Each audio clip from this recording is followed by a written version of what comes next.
હાય friend, સ્વાગત છે તમારું મારી ચેનલ ભારતીય ફૂડ મેજિકમાં. આજે હું તમારા સાથે શેર કરવા જઈ રહી છું રાજમાની રેસિપી. તમે રેસ્ટોરન્ટમાં રાજમા ખૂબ જ ટેસ્ટી અને ફ્લેવરફુલ હોય છે. તમે રેસ્ટોરન્ટથી પણ એકદમ ટેસ્ટી અને ફ્લેવરફુલ રાજમા ઘરે બનાવી શકો છો અને એ પણ એકદમ સરસ ટેક્સચર અને સ્વાદ સાથે. અને એમાં હું તમારી સાથે એક મસાલો એવો શેર કરીશ કે જેનાથી તમારા રાજમા એકદમ ફ્લેવરફુલ બનશે અને ભાતની સાથે તો એ ખૂબ જ સરસ લાગે છે. તો ચાલો ઝડપથી શરૂઆત કરી દઈએ. તો આપણે રાજમા લેવાના છે 2/3 કપ જેટલા અને એને આપણે ગરમ પાણીમાં 6 કલાક માટે પલાળી દેવાના છે.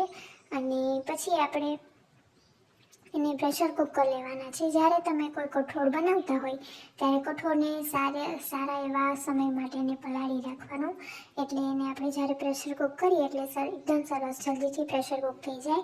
અને પછી આપણે પ્રેશર કુકરમાં પાણી અને થોડું મીઠું એડ કરી અને જે આપણે રાજમા પલાળેલા હતા એ રાજમા એડ કરી દઈશું.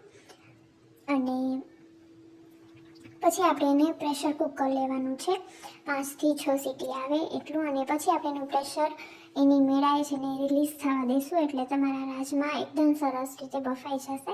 હવે આપણે ગ્રેવીની થોડી તૈયારી કરી લઈશું.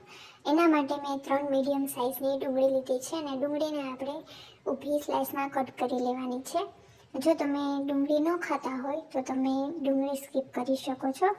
અને ડુંગળીને આપણે આવી રીતે સ્લાઇસીસમાં કટ કરી અને સાઈડમાં રાખી દઈશું. અને મેં 3 મીડિયમ સાઇઝના ટમેટાં લીધા છે અને ટમેટાને આપણે રફલી એવા ચોપ કરી લેવાના છે. અને એને આપણે મિક્સર જારમાં એડ કરી અને એની ફાઇન પેસ્ટ તૈયાર કરી લેવાની છે. એમાં પાણી નાખવાની કોઈ જરૂર પડતી નથી, એટલે પાણી ન નાખવું અને પાણી નાખ્યા વગર જ એને ગ્રાઇન્ડ કરી લેવાનું છે. અને એને એકદમ સ્મૂથ ગ્રાઇન્ડ કરવાનું છે, એટલે આપણી આવી સરસ ટમેટા પ્યુરી તૈયાર થઈ જશે. અને પછી આપણે જે ડુંગળીને સ્લાઇસ કરેલી એને હવે આપણે થોડી એવી બ્રાઉન આપણે સોતે કરવાની છે, એટલે એનો ટેસ્ટ ખૂબ જ સરસ લાગે છે. એટલે મેં 2 ટીસ્પૂન જેટલું તેલ લીધું છે કઢાઈમાં. અને પછી આપણે એમાં જે ડુંગળી સ્લાઇસ કરેલી હતી એ એડ કરી દઈશું.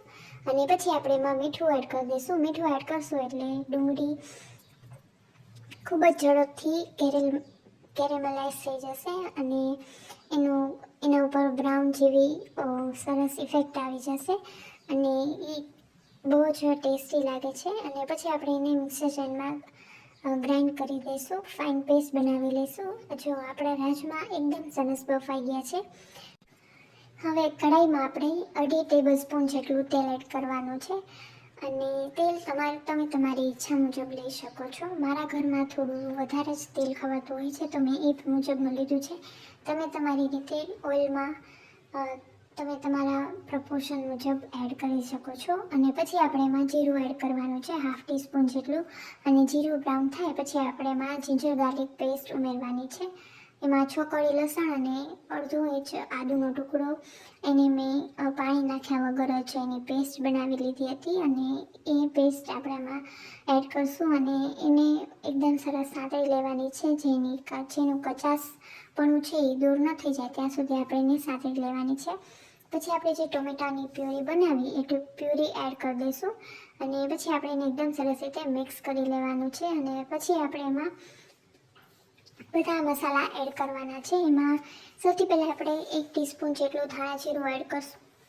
અને પછી એમાં 1/4 ટીસ્પૂન જેટલી હળદર એડ કરવાની છે. અને મેં અહીંયા કાશ્મીરી લાલ મરચાંનો ઉપયોગ કરેલો છે અને અડધી ટીસ્પૂન જેટલું જે નોર્મલ આપણે તીખું મરચું ખાતા હોય એ એડ કરશું. અને પછી આપણે એને એકદમ સરસ રીતે કૂક કરી લેવાનું છે, એટલે એમાંથી થોડું એવું તેલ છૂટું પડી જાય અને આપણા જે ટમેટા છે એ કાચા હતા તો એ પણ સરસ રીતે કૂક થઈ જાય. અને પછી આપણે એમાં ઓનિયન પેસ્ટ ઉમેરવાની છે, કેમ કે એ તો આપણે સાતળેલી છે એટલે એને બહુ ચડવામાં વાર નહીં લાગે. અને એને પછી આપણે એકદમ સરસ રીતે મિક્સ કરી લેવાનું છે. અને આ એકદમ સરસ મિક્સ થઈ જાય અને પછી આપણે મસાલો ઉમેરવાનો છે, કિચન કિંગ મસાલો. અને આ મસાલો એડ કરવાથી તમારા રાજમાનો ટેસ્ટ ખૂબ જ સરસ લાગે છે. તમે એ મસાલો જરૂરથી એડ કરજો. અને પછી આપણે એને પાછું ઢાંકીને કૂક કરી લેવાનું છે. સાઈડમાંથી તેલ છૂટું પડવા લાગે પછી આપણે એમાં અડધો કપ જેટલું પાણી ઉમેરવાનું છે.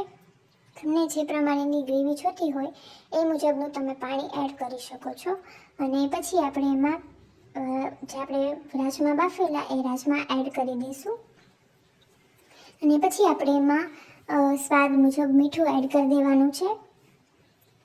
અને 1/4 ટીસ્પૂન જેટલો ગરમ મસાલો એડ કરવાનો છે. અને મેં કિચન કિંગ મસાલો એવરેસ્ટનો યુઝ કરેલો છે. એવરેસ્ટનો કિચન કિંગ મસાલાનો ટેસ્ટ ખૂબ જ સરસ આવે છે. અને પછી આપણે એમાં 1 ટીસ્પૂન જેટલું મધ ઉમેરવાનું છે. તમારે અહીંયા શુગર એડ કરવી હોય તો તમે શુગર પણ એડ કરી શકો છો. હવે આપણે એને 5 થી 10 મિનિટ માટે ચડવા દઈશું, એટલે આપણને ગ્રેવી ઘટ્ટ જોઈ છે જેવી કન્સિસ્ટન્સીની એવી આપણને મળી જાય. હવે આપણે જોઈ લઈએ, આ રાજમા એકદમ સરસ તૈયાર છે. હવે આપણે એમાં સમારેલી કોથમરી એડ કરવાની છે.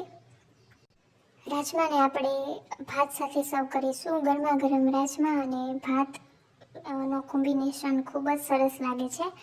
અને તમે રોટી, પરાઠા, નાન સાથે પણ એને એન્જોય કરી શકો છો. તમે આ રેસીપી ઘરે જરૂરથી ટ્રાય કરજો અને તમારા રિવ્યૂઝ મને જરૂરથી જણાવજો. અને જો તમે હજી મારી ચેનલને સબસ્ક્રાઈબ ન કરી હોય તો જરૂરથી કરી લેજો. Thank you so much for watching.